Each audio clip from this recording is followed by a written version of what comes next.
ዛሬ አጭር መልእክት አለኝ እና ብዙዎቻችሁ በጣም እየጠየቃችሁኝ ያላችሁት ነገር የኪንታሮቱን እንድደግምላችሁ ቪዲዮን ስላነሳሁት ብዙዎቻችሁ ቅር ብሏቸዋል።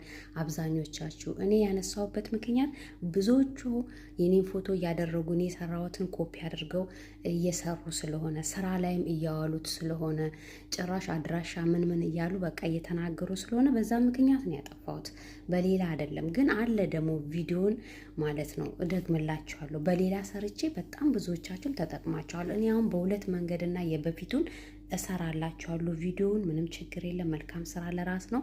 ለአንድ ሰው መትረፍ ራሱ ቀላል አይደለም። በሱ ብቻ ወደ 60 ምናምን ሰው ድኗል። እኔ ያ ነገር አልሐምዱሊላ በጣም ተአምር እየሆነብኝ ነው እና የጠቀመው ጠቅሞታል፣ የዳነበትም ድኗል። እኔ አሁንም ሰራለሁኝ። የጠቀመው ይጠቅመዋል። እንደ አዲስ ቪዲዮን እለቅላችኋለሁ። ምንም ልመና አያስፈልገውም። በጣም ብዙዎቻችሁ እየለመናችሁኝ ነው። በጣም ብዙዎቻችሁ መልስ ስላልሰጧችሁ ቅር ብሏችኋል። እሰራና እንሻአላህ አላህ ይረዳኛል። ቪዲዮን እለቅላችኋለሁ። አይታችሁ አሰራሩን በደንብ ታዩትና ተጠቀሙታላችሁ። ከሁለት አንዱ አላህ ሰበብ ያደርግላችኋል። እሰራለሁኝ። ኮፒ ሊንክ ሼር አድርጉልኝ። እሰራለሁኝ። እሺ ቪዲዮ